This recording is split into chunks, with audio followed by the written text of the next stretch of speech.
Opa, e aí, pessoal, tudo certo? Sexta de 3 no ar para análise, palpites e prognóstico dos jogos teremos hoje no dia 19 de fevereiro de 2026. A NBA, a sua temporada regular, já está chegando ao fim. A gente tem mais ou menos ali em torno de 25 jogos, né, para cada franquia no máximo ali.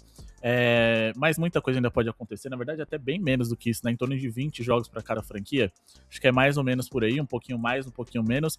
Mas a melhor oportunidade para você fazer dinheiro na NBA são nesses jogos aqui de temporada regular, porque a gente sempre fala para vocês sobre como é importante a gente explorar fraquezas de times, né, os pontos fracos dos piores times, pra gente ser muito lucrativo. A gente fez um vídeo sobre isso, eu vou deixar o card aqui em cima para vocês. Então, nos playoffs, no play-in, a gente tem muito equilíbrio, muitos encaixes ali desfavoráveis e com isso mais dificuldade de conseguir extrair grana dentro dessas partidas. Então aproveitem para fazer parte do nosso grupo VIP. Tá na tela para vocês por apenas R$50. Vocês ficam com a gente até o final da temporada para poder garantir as melhores tips, guias, e-books, favoritos da noite, melhores zebras, melhores jogos over, under, quais as características de cada partida para você investir em pontos e muito mais, porque a gente também entrega as melhores ferramentas, mas como eu disse para vocês, o nosso método é em cima de explorar fragilidades claras de certas franquias. A gente vai mostrar para vocês mais ou menos no vídeo de hoje, através de números e estatísticas, como a gente faz isso. Se você é novo no canal, então já se inscreve e bora começar aqui com as nossas análises, né?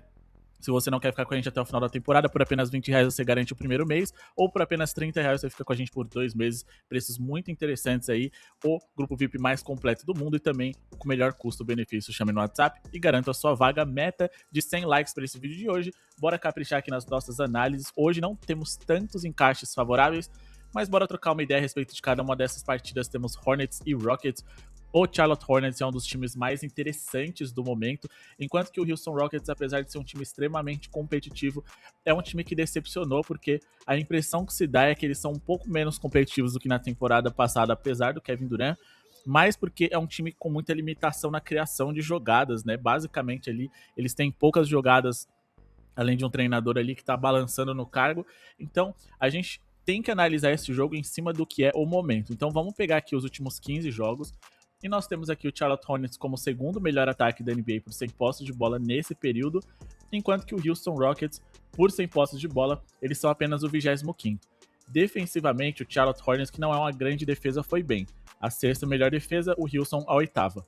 O net rating, que é o saldo tirado a cada 100 posses de bola. Quantos pontos você faz, menos quantos pontos você sofre. Nos últimos 15 jogos, o do Hornets foi o quinto melhor, fazendo 8,5 pontos positivos de média a cada 100 posses de bola, enquanto que o Houston foi o 12º, sem contar que a gente tá falando de um jogo que acontece em Charlotte. A gente precisa respeitar o mando de quadra.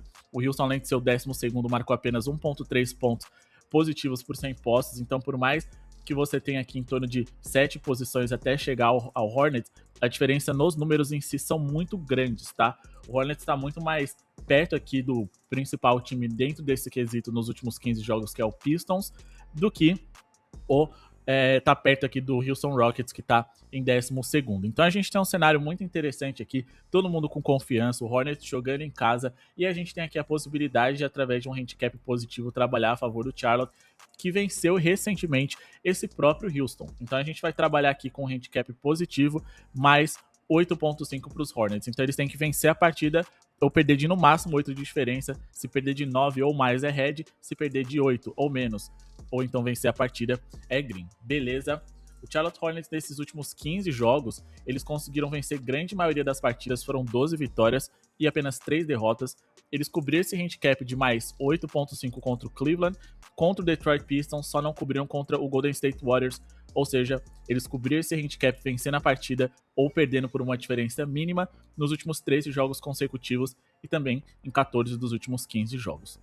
Eles venceram os últimos 3, 6, 7, 8, 9, 10 dos últimos 11 jogos que eles fizeram, e venceram inclusive o Houston Rockets por 10 pontos de diferença jogando em Houston. Então, mesmo que a gente tenha aqui um encaixe favorável para o Durant, para o Sengun poderem produzir bem, também a fisicalidade do Amen Thompson podendo ferir esse garrafão do Hornets, que para mim ainda é o grande ponto fraco deles, a gente tem aqui um Charlotte Hornets que joga em casa, que tá com muita confiança, que pode produzir bem contra esse Houston, e mais do que isso, é um time que vem muito bem no perímetro. E o Houston Rockets não é um time que tem a bola de 3 tão afiada assim. Ou seja, eu não acho que eles consigam ali através de uma run, onde as bolas estão quentes no perímetro, se distanciar tanto ali do Charlotte Hornets, sem contar que a gente tem alguns boatos ali que podem balançar o Houston Rockets em relação ao Kevin Durant, que é um cara que costuma criar perfis aí no Twitter para se defender, e às vezes ele simplesmente esquece de deslogar, então existe uma suspeita de um perfil no qual ele criticou, inclusive, o Sengun, coisa que ele já criticou dentro de quadra, tá? Acusando o Sengun de ser um pivô que não arremessa, um franchise player, né, que não arremessa e nem defende. Se isso for verdade, bom pra gente. Se não for verdade, não tem problema, porque a gente ainda tem a vantagem nesse handicap de mais 8.5, beleza? Agora vamos falar aqui a respeito de Cleveland Cavaliers e Brooklyn Nets. O Cavs é um time que no momento é melhor do que o Nets e na temporada também.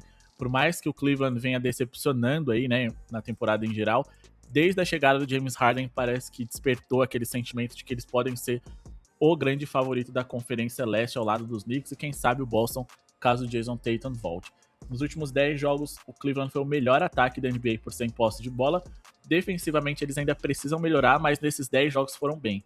O oitavo melhor setor defensivo por 100 posses. Enquanto isso, ofensivamente, o Brooklyn Nets foi um time ali mediano para ruim, bem ruim, o pior ataque dos últimos 10 jogos. E defensivamente eles foram um pouquinho melhores, mas ainda assim sendo uma das 10 piores defesas por 100 posses. O net rating deles foi terrível. Eles foram aqui o terceiro pior net rating da liga, enquanto que os Cavs foram o segundo desses últimos 10 jogos. A gente tem aqui um Cleveland que é favorito, que deve conseguir aplicar uma grande distância ali em relação aos seus adversários, mas nessa temporada, trabalhar com handicap negativo vem sendo bem arriscado. Menos 16.5 pontos para mim parece algo muito distante daquilo que é possível para hoje. Vou ficar surpreso se o Cavs aplicar 20 pontos de diferença? Não vou, mas ainda assim eu acho que tem coisas melhores dentre elas trabalhar com o jogador.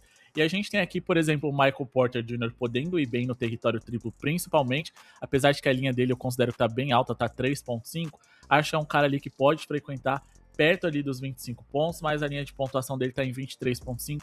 Eu gosto dessa linha aqui, tá? O problema é, será que o Brooklyn Nets vai sobreviver até o final da partida? Mas o que justifica muito isso é o fato de que ele é um ala armador, né? Um cara que arremessa muito de 3. E o Cavs, com a chegada do James Harden, melhorou muitas coisas, mas defensivamente ele não é um defensor genial.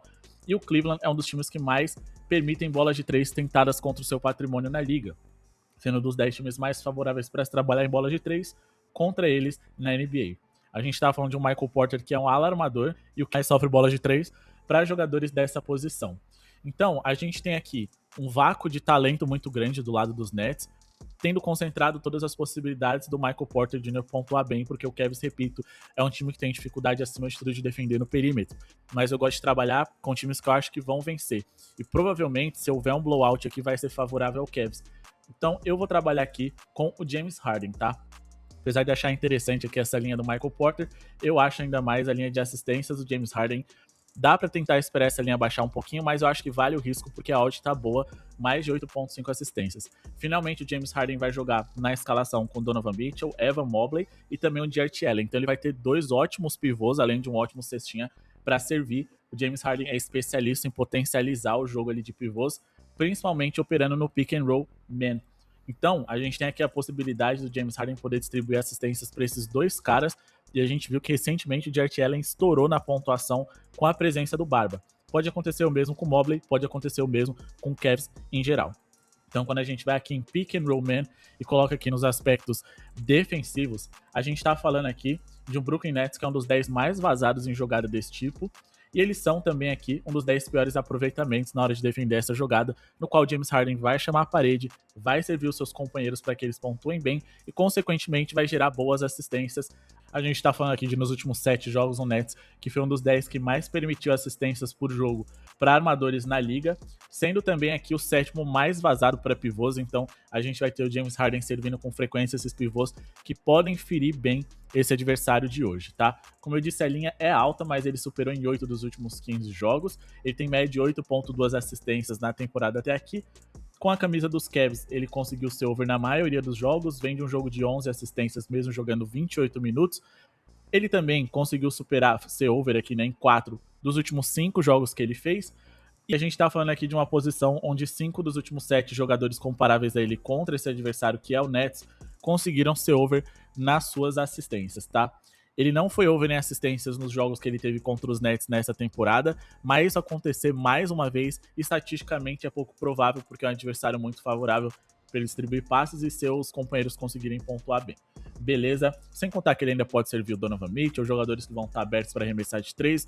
O objetivo do Nets é ao longo prazo, eles não se importam em tancar, então eles não vão fazer tanta questão assim de se defender, ainda mais jogando fora de casa, onde é um jogo normal, caso eles percam, né? Então vamos aqui nessas assistências de James Harden, que vai cantar o pick and roll aqui, vai dar muitas assistências, e com isso ele que é um cara que não se importa, né, em ficar com menos de 20 pontos ali, desde que ele faça seu trabalho como um armador de fato, um playmaker, certamente ele não vai se importar em distribuir o jogo nessa partida aqui, mesmo que seja contra uma ex-franquia onde ele já jogou. Vamos falar aqui de Wizards e Pacers, 76ers e Hawks. Vai ser de análise exclusiva lá do nosso grupo VIP, tá? A gente tem uma análise em cima desse jogo, no qual ela é um pouco mais dificultada por conta da ausência do Embiid, mas qualquer novidade a gente passa lá para vocês. Wizards e Pacers a gente já tem um cenário mais interessante, a gente tem uma tip para passar para vocês, mas ela é a menos segura de todas aqui, tá? Por quê? A gente quer trabalhar com over em assistências de um jogador. É algo que a gente faz com frequência contra o Washington Wizards. Porque o Wizards, além de ser uma das piores defesas da NBA por 100 posses de bola, eles sofrem muitos pontos por jogo e eles jogam num ritmo alto, ou seja, eles cedem muitas posses de bola por minuto. Então, são a segunda pior defesa por 100 posses, ao mesmo tempo em que são o sétimo time mais rápido.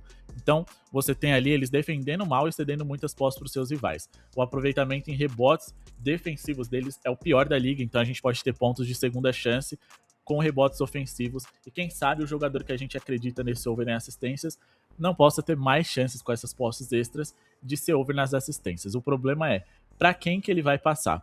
Então a gente tem aqui dois jogadores interessantes. O over em assistências de armadores contra o Wizards é obrigação. O nosso desafio sempre é descobrir qual o jogador mais favorável para fazer isso. Gosto do TJ McConnell, mas ele vem jogando poucos minutos, então eu vou priorizar o Andrew Nembhard. Mas repito, a linha está muito alta e a gente não tem muito para quem ele servir.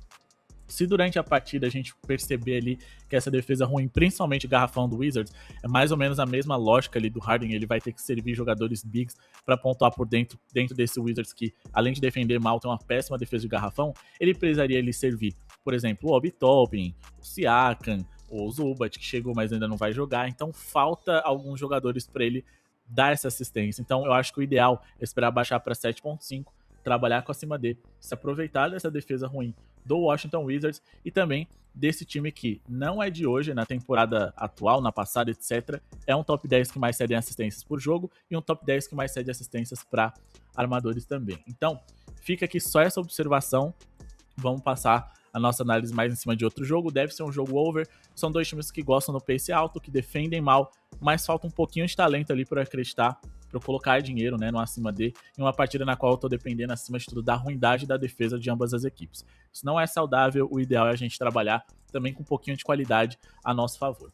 Falando de Pistons e Knicks, a gente tem um jogo bem equilibrado aqui. Esse é o típico jogo no qual eu falo para vocês que não é interessante a gente se envolver, porque são poucos pontos fracos que as franquias apresentam. Porém, o Detroit Pistons venceu e venceu com muita tranquilidade o New York Knicks dentro dessa temporada nos encontros em que essas franquias tiveram, tá? Foram dois. Em um eles venceram por 31 pontos e no outro eles venceram por 38. Será que do dia 6 do 2 para esse dia 19 do 2 o Knicks vai conseguir se reconstruir, se recuperar? Dessa vez o jogo é em Nova York.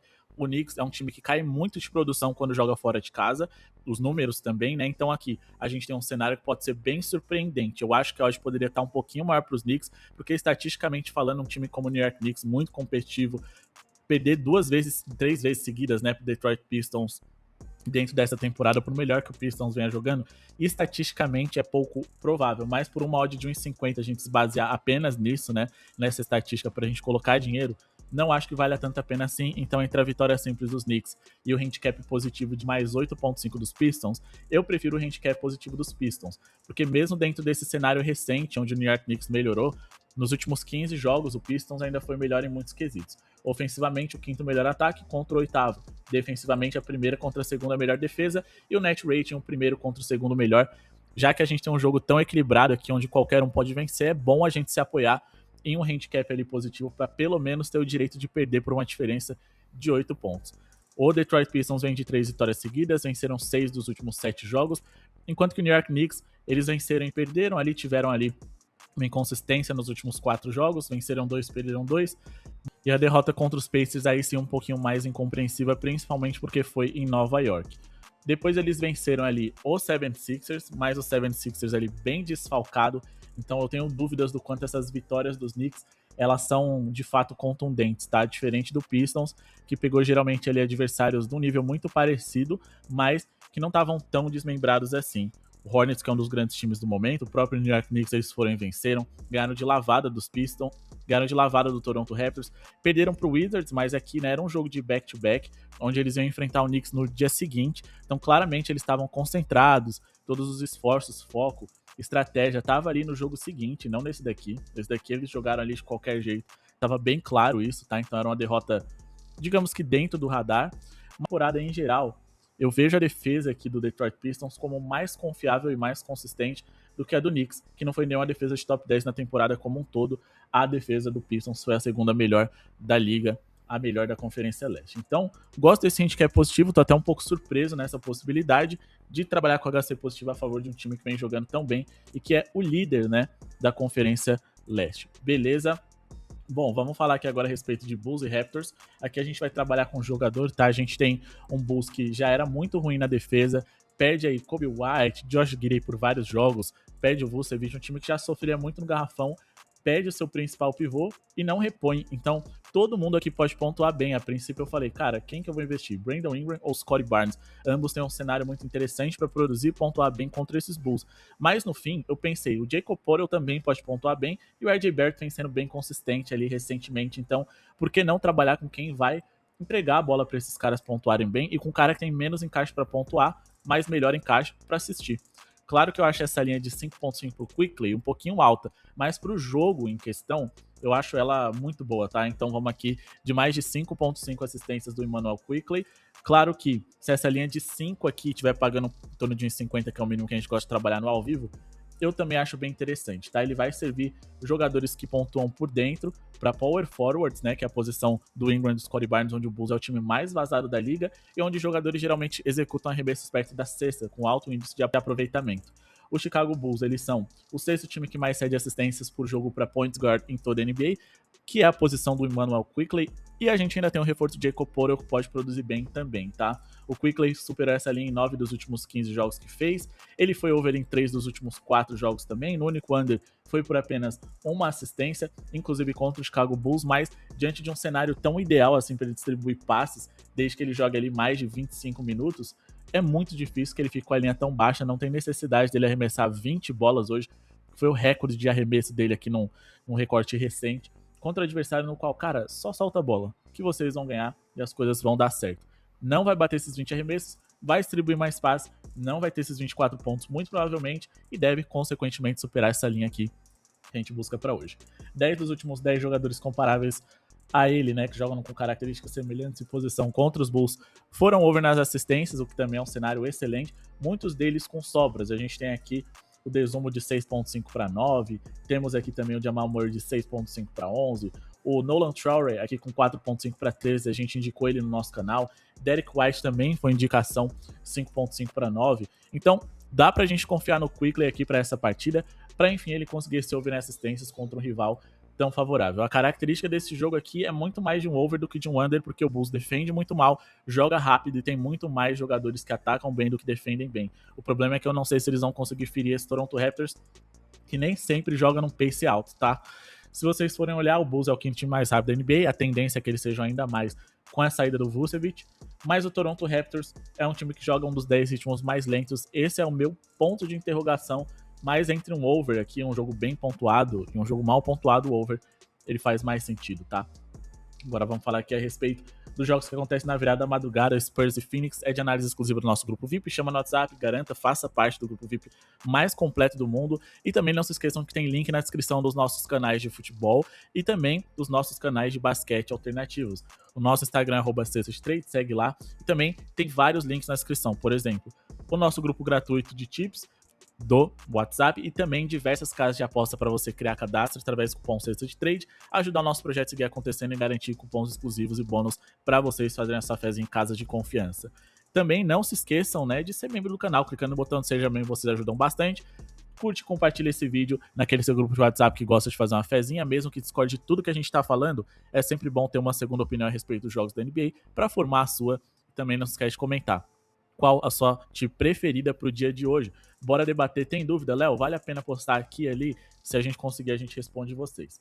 Falando de Warriors e Celtics, a gente tem aqui os Celtics, mesmo fora de casa, na minha visão, como favoritos para essa partida. Jimmy Butler e Stephen Curry tá de fora, e por mais que a gente tenha aqui a possibilidade do Porzingis estrear e que o Warriors jogue dentro de casa, sinceramente, esse Warriors não vai brigar por título. Então, a melhor opção, dá um descanso pro Curry, tanca, porque sem o Jimmy Butler e com o Curry perdendo alguns jogos, não vai ser o Porzingis que vai fazer esse Warriors dar um salto de patamar. Gosto da contratação dele, acho que o pessoal tá tirando pra nada um cara que pode ajudar, mas não acho que é o suficiente hoje para eles vencerem o Boston Celtics.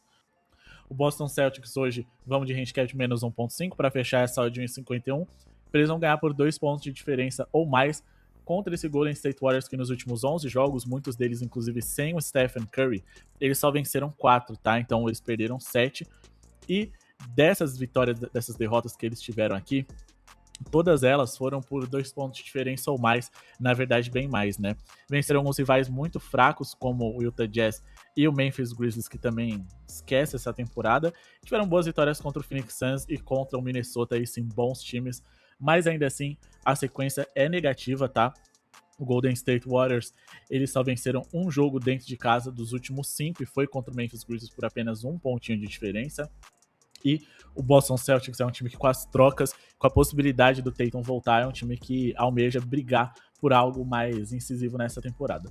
Mas, sem o Stephen Curry tá ruim, com ele também não tava as mil maravilhas, tá? O Boston Celtics foi um time melhor durante a temporada. Quando a gente pega aqui o número de vitórias, eles são o 4º com mais vitórias, enquanto que o Golden State Warriors é um time muito irregular, apenas o 14º. Ofensivamente falando, o Boston foi o 2º ataque mais eficiente, o Golden State o 15º. Defensivamente, o Boston Celtics foi uma defesa de top 10, o Warriors também ali na cola, a diferença é mínima, mas o net rating distancia muitos times. O terceiro melhor com 7.5, contra o 12º com 1.8 do Warriors, que, repito, sem o Curry, toda essa eficiência ofensiva aqui deve ser ainda pior, beleza? Então a gente tem aqui a possibilidade do Boston Celtics ir bem, vencer, e vencer por pelo menos 2 de diferença. Vamos falar de Kings e Magic. Aqui a gente tem um Kings muito frágil em várias coisas, tá? Eu gosto de trabalhar em over em pontos contra eles, em over assistências, over rebotes, mas o meu preferido é over em rebotes. Porém, não confio no Wendell Carter Jr. para fazer essa missão, que é o pivô titular do Orlando Magic. Ele é um pivô que consegue ter médias inferiores ao do Paulo Banchero, por exemplo. Então não me sinto à vontade aqui em trabalhar com ele, apesar de que eu não vou ficar surpreso se bater a linha de rebotes dele.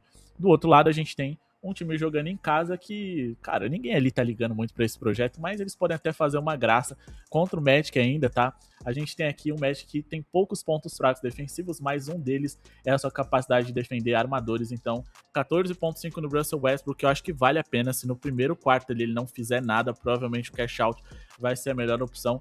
Mas eu acho que é uma linha interessante para um cara que tem vários companheiros que não estão conseguindo ser regulares. O DeMar DeRozan faz jogos de 20 e depois um de 5. Aí faz um de 13 e 8, depois um de 20, então ele não consegue ser consistente, não vou trabalhar com ele. O Russell Westbrook, ele é uma loucura completa, né, dentro de quadra, mas ele pelo menos me garante aqui que vai fazer ele em torno de 13 pontos, muito provavelmente, principalmente porque ele é um cara que o ego dele não pode ser ferido, então ele vai querer pelo menos ali mostrar dentro da partida que ele é útil. Tentar ele vai, enquanto que o DeMar DeRozan volta e meia ali tem jogos em que ele quase não arremessa. A gente tá falando aqui de um Orlando Magic que na temporada eles são dos times mais vazados da NBA para armadores em toda a liga, ou mais vazado nesse momento da competição. Em relação à bola de 3, mais ou menos, tá no meio da tabela ali, mas isso aqui é só um complemento. Eu espero que o Russell Westbrook infiltre um pouquinho mais hoje, beleza? Só que quais são as jogadas nas quais eles mais sofrem, né? Eles sofrem acima de tudo na isolation, no mano a mano, jogadas típicas aqui acima de tudo de armadores, onde eles são o 7º mais vazado da liga e também um dos 10 piores aproveitamentos na hora de defender essa jogada. No pick and roll handler, que é outra jogada na qual o Russell Westbrook pode usar e abusar, eles são o 5º time mais vazado e também o 4º com pior aproveitamento na hora de defender. Quando a gente pega aqui os números do Russ recentemente, a gente tem números até interessantes aqui para trabalhar nesse over controlando o Magic, mas acima de tudo a gente tem que se apegar aos números que nós produzimos contra esse adversário. Um time muito vazado para armadores e constantemente quando a gente investe em point guard contra eles, a gente é lucrativo. A grande dificuldade geralmente é escolher o armador certo. Tem muitos times que jogam com 2 ou até 3 armadores, mas é fato que são esses os caras que vão machucar essa franquia que a gente busca explorar, tá? Ele tem média de 15.3 pontos por jogo na temporada, ele vem de um jogo de 21 e de um de 17, mesmo jogando ali uma média de 25 minutos mais ou menos nos últimos 2 jogos. Ele é um cara que tá sempre ali arremessando mais de 10 bolas, então eu acho isso também bem interessante, tá? E é um cara que, apesar dele ser extremamente caótico, ele é um cara que pelo menos se importa com o projeto, mesmo sabendo que eles não vão para lugar nenhum. 9 dos últimos 10 armadores contra o Magic foram over na pontuação. O Cam Thomas foi um dos mais surpreendentes, que a gente investiu recentemente, completou para 34 pontos ali, em uma linha de 11.5 que ele tinha. Então, geralmente, esses caras sobram. Vão de 8.5 para 20, de 9.5 para 26, 11.5 para 34, então a gente está falando de riscos. Não dá pra gente cravar nada aqui, mas vale a pena se arriscar nessa linha do Russell Westbrook, que superou em 9 dos últimos 14 jogos, nos últimos 2 jogos consecutivos também, e agora que a janela de troca já tá fechada, ele sabe que ele vai ter com essa franquia até o final, e ele vai querer provar que ele ainda é um jogador útil para a liga. Para finalizar, vamos falar de Clippers e Denver Nuggets. A gente tem um Clippers aqui que perderam jogadores importantes, mas vão querer dar a vida para serem competitivos, tá? O Kawhi tem um encaixe muito interessante para produzir bem hoje contra esse Denver Nuggets, mas ainda é um time que tá sem o Darius Garland e o Bradley Beal, vai depender muito de um jogador só se eles quiserem vencer esse jogo. Porém, do outro lado, a gente tem um Nikola Jokic, que para mim é o melhor jogador da liga e que costuma brilhar muito contra os Clippers. Eu não sei explicar por que isso acontece, mas sempre acontece. Com overponts, rebotes, mais assistências, ele acaba se destacando e sendo uma das figurinhas carimbadas sempre que ele enfrenta esse adversário no nosso banco de dados para fazer uma tip.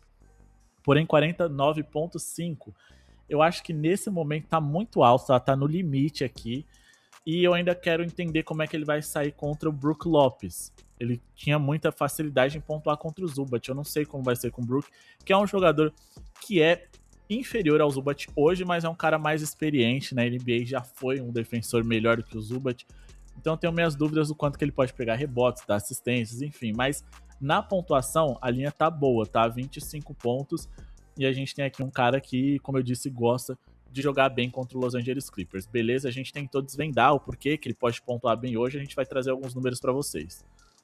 Mas vamos começar com o fato de que ele tem 28.7 pontos de média na temporada até aqui, 62% de eficiência nos arremessos de quadra, 83% nos lances livres, e a gente tá falando de um cara que nos últimos 9 jogos contra o Los Angeles Clippers teve média de 28.2 pontos, marcando pelo menos 25 pontos aqui em 6 dos últimos 9 jogos contra esse adversário. Nos 3 jogos em que ele não completou essa linha de pontos aqui, foi um jogo no qual ele teve 30% de field goal, que assim, é algo inimaginável pro pivô do nível dele acontecer de novo no recorte curto, tá? E aí, nesses 2 jogos aqui, ele arremessou só 14 bolas. Eu não vejo ele com tão poucos arremessos, assim, pra falar a verdade. Ele deve frequentar ali os 15 para mais, com certeza, e eu acredito ele hoje em torno de 20, tá? No último encontro contra esse adversário, ele marcou 31, e no último jogo, em Los Angeles, ele marcou 55. Como eu disse pra vocês, é um cara que a gente gosta de investir contra esse adversário. Mas aí a gente tava tentando entender por que ele pode pontuar bem hoje, né? A gente tentou ir um pouco para as jogadas aqui. No poste baixo, a gente tá falando de um Clippers. No poste baixo, o Clippers é o terceiro pior aproveitamento na hora de defender em toda a NBA, as jogadas de poste baixo. E quando a gente vai aqui para players e coloca aqui play type e a própria jogada que a gente acabou de citar, o poste baixo, né, nas questões ofensivas, o Nikola Jokic é o maior pontuador da liga, em média, dentro desse tipo de jogada, tendo também o melhor aproveitamento entre ele e o segundo colocado, que é o Joel Embiid. Também é o que mais tenta dentro desse top 10 jogadores que mais pontuam dessa forma, então por aí a gente já tem um caminho interessante para ele produzir bem, sem contar que ele pode cavar algumas faltas e produzir bons pontos. Ele que é um dos caras que menos se comprometeu ali, né, no All-Star Game, pode ser que hoje ele esteja com gás guardado para produzir, pontuar bem, marcar pelo menos seus 25 pontos, beleza? Favoritos da noite, melhores jogos over-under, cenários dos jogos que eles são mais para over, mais para under, a gente passa lá no nosso grupo VIP, chama no WhatsApp, garanta sua vaga e aproveita para ajudar o nosso projeto a seguir acontecendo, clicando no botão de Seja Membro que tá aqui embaixo, ou sendo membro por apenas R$50, um valor simbólico de verdade, porque nem outro grupo VIP entrega tudo que a gente entrega, além de resultados, conhecimento e informação para você ser um apostador do mais alto nível. Muito obrigado pela audiência de todos e falou!